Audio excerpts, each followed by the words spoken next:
your YouTube channel? Yeah, Oh, that's you my have a YouTube. YouTube channel. Are you streaming now? Yes, this Good is morning to Chuchut. Maka Chuchut. Oh, sorry, Maka Chuchut. If you enjoyed this channel, can you please subscribe to Maka Chuchut channel? Maka Chuchut Maka channel. Chuchut channel here in the Philippines. Maka Chuchut. I prepare this pipino because I have my friend Steve. So I cook potato with chicken. And also together with the cabbage. Yes. Wow. Kasi tawag ganito eh. Muna ganahan na siya ana. Ganahan siya ana. In your place or in England, is it open country or Open country? You in mean your place? free speech? No, like Open in what way? the LGBT, the gays, the lesbian. Yeah. Yeah.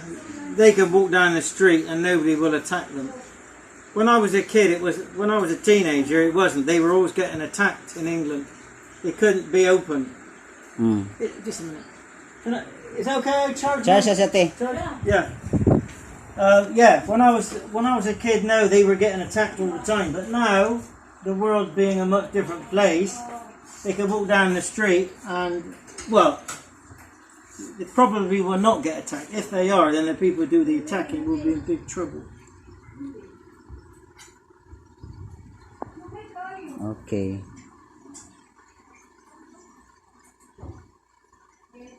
So, yeah, you can't go attacking people for no reason anymore in England.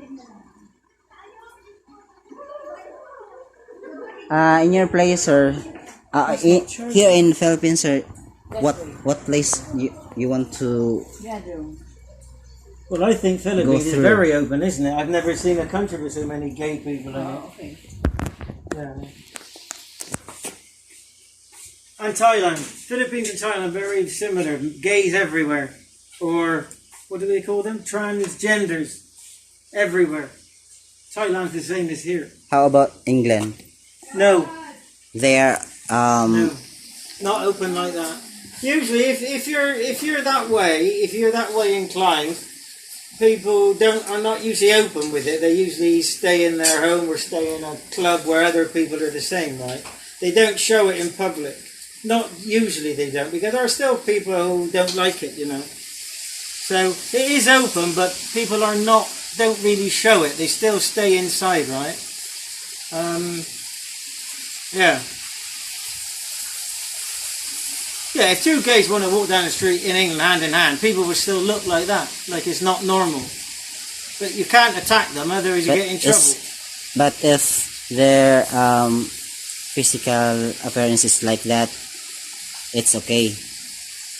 I mean, like here in Thailand, there's many transgenders, right? And they're obvious. A lot of them look like men dressed as women. In England, you won't see that. I think, again, it's people, if they're like that, which is a much smaller number, they must do it in their own home, right?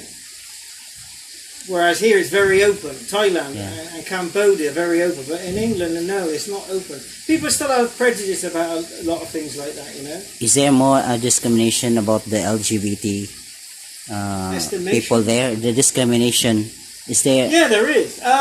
Well, yeah.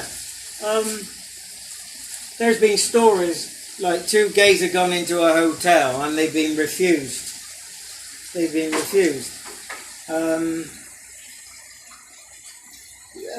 Usually, if two men went into and asked, I mean, I've gone into a hotel with a male friend of mine, and said, we want one room, twin beds, and it shouldn't be a problem.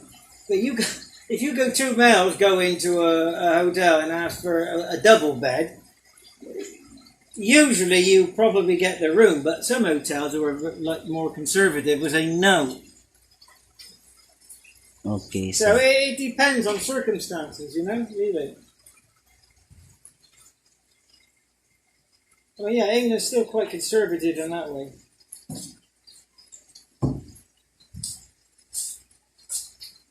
Yes.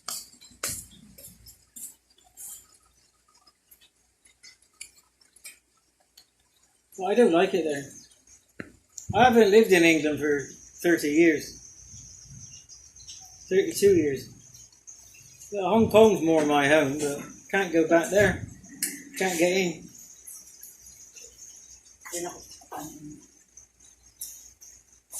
It's strange to think, 4 months ago, right, you could fly anywhere. You know, if you had the money, right, and you had a ticket, you had to spend it. You could go anywhere you like.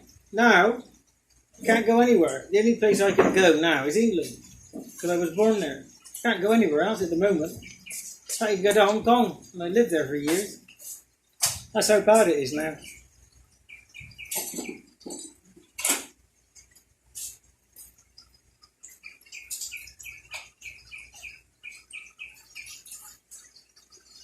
It's not easy getting a job in this country if you're a foreigner.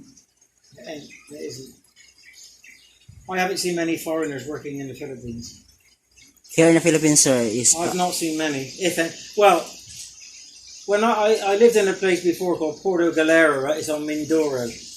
This place, Puerto Galera, is very famous for paddy diving, right? So you get a lot of tourists from Europe and Korea go there for diving, right? And your average Filipino doesn't like swimming, doesn't go in the sea. So they don't have paddy diving instructors, right? So if you are an expert paddy diving instructor, you can get a job because you won't be taking a job away from a Filipino, right? So I have friends there who are dive instructors, like from England or America or whatever. But in other places, you might get one working in a call centre somewhere, but basically you don't meet foreigners working here. I did before. I worked in a Korean language school. I say the people were Koreans, right? Before this pandemic, I went to a school for an interview, and I had the highest score.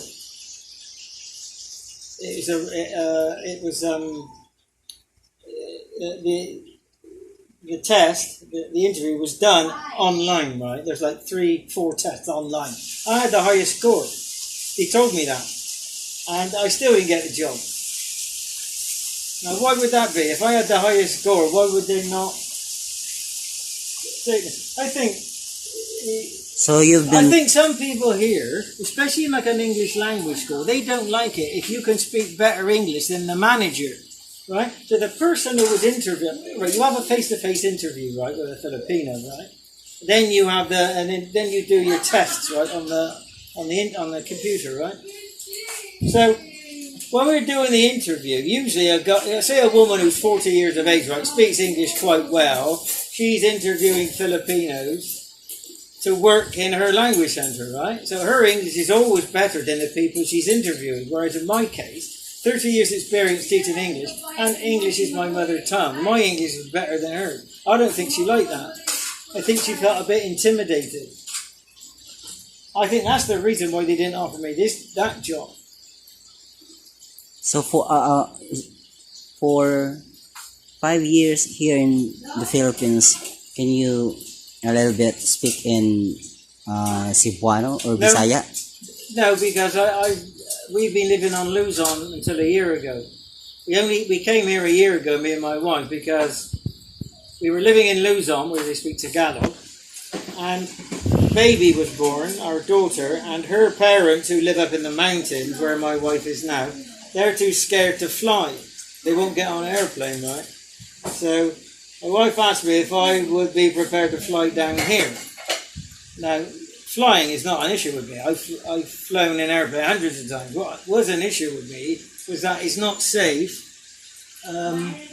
It's not safe being anyone if you're in the wrong place at the wrong time, you know? I mean, you could be a Filipino and a bomb goes off in a restaurant, you're going to be dead. But if you're a Chinoy